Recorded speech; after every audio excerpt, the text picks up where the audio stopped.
ఈరోజు ప్రభుత్వం మరి సంక్షేమ పథకాల గురించి చాలా అద్భుతంగా మా ప్రభుత్వం 5 సంవత్సరాల్లో ఎంతో మరి ప్రయత్నాలు చేసినాం, ఎంతో పురోగతి సాధించడమని చెప్పుకున్నటువంటి మరి మాటను గవర్నర్ గారి ప్రసంగంలో ఎన్నికల్లో అనేక హామీలు ఇచ్చి అధికారంలోకి రెండోసారి వచ్చినటువంటి ఈనాటి మరి తెలంగాణ కేసీఆర్ గారి నేతృత్వంలో ఉన్నటువంటి ప్రభుత్వం మరి గవర్నర్ గారి ప్రసంగంలో మరి ప్రభుత్వం అధికారంలోకి రావడానికి ప్రధానంగా రైతు సంక్షేమమే మా ప్రధానమైనటువంటి లక్ష్యం అని చెప్పినటువంటి ప్రభుత్వం ఎన్నికల్లో గెలవడానికి ఆనాడు మొదటిసారి కూడా రుణమాఫీ చేస్తాము, మాకు ఒక అవకాశం ఇవ్వమని రైతులు కోరినప్పుడు రైతులు ఆనాడు ముందుకొచ్చి ఈ ప్రభుత్వాన్ని అధికారంలోకి తీసుకొస్తే మరి కేవలం వాయిదా పద్ధతుల్లో ఇన్స్టాల్మెంట్ బేసిస్లో రైతులకు సంబంధించినటువంటి రుణాల మాఫీ విషయంలో మరి కట్టడం వల్ల రైతు రుణమాఫీ ఏకకాలంలో మాఫీ కాలేదు.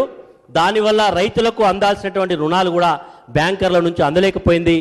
దానికి మీరు సాక్షాత్తుగా వ్యవసాయ శాఖ మంత్రిగా ఉండి బ్యాంక్ అధికారులతో చాలా సందర్భాల్లో మరి వారితో మరి మీకు కొన్ని సందర్భాల్లో మీకు కానీ ఫైనాన్స్ మంత్రి గారు కానీ మరి బ్యాంక్ అధికారులతో కొంత మరి డ్రిఫ్ట్ వచ్చినట్టు కూడా మేము చూడడం జరిగింది అధ్యక్ష పేపర్లో. కాబట్టి ఇప్పటికైనా మళ్ళీ మరొకసారి ఎన్నికల్లో మీరు హామీ ఇచ్చారు, మా ప్రభుత్వం మళ్ళీ అధికారంలోకి వస్తే మేము అందరికి కూడా రైతులకు ₹1,00,000 రుణమాఫీ చేస్తామన్నారు. గవర్నర్ గారి ప్రసంగంలో కూడా దాన్ని ప్రస్తావించడం జరిగింది. మరి ఎప్పుడు మాఫీ చేస్తారు? మళ్ళీ గతంలో మాఫీ చేసినట్టుగా వాయిదా పద్ధతుల్లో చేస్తారా, లేదు ఈ ఫైనాన్షియల్ ఇయర్లో ఒకేసారి ఏక మొత్తంలో మాఫీ చేస్తారా చెప్పాల్సినటువంటి అవసరం ఉందని చెప్పి మీ ద్వారా ప్రభుత్వానికి కోరుతా ఉన్నాను అధ్యక్ష. అదేవిధంగా ఈరోజు ఈ ప్రభుత్వం అధికారంలోకి రావడానికి ప్రధానమైనటువంటి మరి ఒక పథకం ఏదైతే ఉందో రైతు బంధు పథకం అని ఈరోజు ప్రభుత్వం తీసుకొచ్చింది అధ్యక్ష. ఈ రైతు బంధు పథకం ఏదైతే ఉందో మరి ఎవరైతే వ్యవసాయం చేసుకుంటున్నారో అలాంటి రైతులందరికీ కూడా నేరుగా ప్రోత్సాహాన్ని ఇచ్చేది పోయి ఈ భూ రికార్డుల యొక్క ప్రక్షాళన పేరు మీద తీసుకున్న నిర్ణయం ఈనాడు రైతుల్లో మరి కొంతమంది రైతులకు పాస్ పుస్తకాలు వచ్చినాయి, ఇంకా రావాల్సినటువంటి పాస్ పుస్తకాలు రావాల్సినటువంటి మీ గవర్నర్ గారి ప్రసంగంలో 94% మంది రైతులకు పాస్ పుస్తకాలు వచ్చినట్టుగా మరి చేయడం ప్రకటించి ఇలా చెప్పింది. కానీ వాస్తవానికి అది సత్యదూరంగా ఉందని నేను భావిస్తున్నాను అధ్యక్ష. నేను ప్రాతినిధ్యం వహిస్తున్నటువంటి భూపాలపల్లి నియోజకవర్గంలోనే నేను చాలా గ్రామాలు మొన్న ఎన్నికల ప్రచారంలో కానీ మరి నేను గ్రామాలు తిరిగినప్పుడు కానీ చూసినప్పుడు గ్రామాలలో ఇంకా 30-40% మంది రైతులకు పాస్ పుస్తకాలు అందాల్సి ఉంది.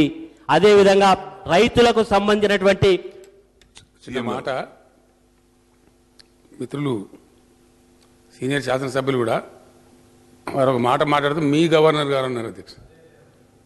మన గవర్నర్ గారు అది రికార్డులో కూడా ఉంచద్దు అధ్యక్ష, మంచిది కాదు. మన గవర్నర్ గారు, మీ గవర్నర్ గారు కాదు. కాంగ్రెస్కు గవర్నరు, టీఆర్ఎస్కు గవర్నర్ ఉన్నారు.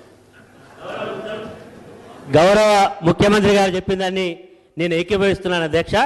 కానీ ఇదే గవర్నర్ గారి ప్రసంగంలో అధ్యక్ష వారు మాట్లాడుతూ తెలంగాణ గవర్నమెంట్ అని అనాలి అధ్యక్ష. వారు మాట్లాడుతూ చెప్పిందని నేను ఉదీకరిస్తున్నాను అధ్యక్ష. అసెంబ్లీ తీర్మానం చేసి కేంద్రానికి పంపించడం జరిగింది. కేంద్రం నుంచి ఆమోదం రావడం కోసం టీఆర్ఎస్ పార్టీ పోరాటం చేస్తుంది అన్నాడు అధ్యక్ష. ఇందులో కూడా ఉంది అధ్యక్ష. అంటే నేను ఒక తప్పేదైనా కానీ ప్రింటింగ్లో ఇది మీరు చూడండి అధ్యక్ష, టీఆర్ఎస్ గవర్నమెంట్ తెలంగాణ ప్రభుత్వం అనాల్సింది టీఆర్ఎస్ ప్రభుత్వం అన్నది. గవర్నర్ గారు రాసిన దాంట్లో మీరు చూడండి అధ్యక్ష, చివరి దాంట్లో ఈ ముస్లిం రిజర్వేషన్ల విషయంలో కానీ దాని విషయంలో మాట్లాడుతూ టీఆర్ఎస్ ప్రభుత్వం అన్నారు. నేను ఏదైనా వర్డ్ నా తప్పైనా ఒక ప్రింటెడ్ ఒక గవర్నర్ గారి ప్రసంగంలో టీఆర్ఎస్ ప్రభుత్వం అని చదివించింది అధ్యక్ష. దాన్ని కూడా మీరు రికార్డ్ సరి చేస్తే బాగుంటుంది అధ్యక్ష. సీఎం గారు ఇక్కడ ఉన్నది ఏ ప్రభుత్వం ఉందండి? ఇప్పుడు డెఫినెట్లీ టీఆర్ఎస్ ప్రభుత్వమే కదండి ఉన్నది. దాని అబ్జెక్షన్ ఏంటంటే నాకు అర్థం కాదు. అంత ఆత్మవంచన ఎందుకు? మనం ఏ పార్టీ గవర్నమెంట్ ఉంటే ఆ పార్టీ గవర్నమెంటే ఉంటుంది కదండి. పబ్లిక్ ఓటేషన్ కూడా టీఆర్ఎస్ పార్టీకే కదా, టీఆర్ఎస్ పార్టీ మేనిఫెస్టోకే కదా. గవర్నమెంట్ ఎక్కడికి వెళ్ళి వస్తాయండి? పార్టీల నుంచే గవర్నమెంట్లు వస్తాయి. డెమోక్రసీలో అంత అసహనం ఎందుకండి? టీఆర్ఎస్ అనగానే అంత భరిస్తలేదా మీకు? డెఫినెట్లీ ఇక్కడ ఉన్నది టీఆర్ఎస్ ప్రభుత్వమే. రేపు పోరాటం చేసేది కూడా టీఆర్ఎస్ ప్రభుత్వమే.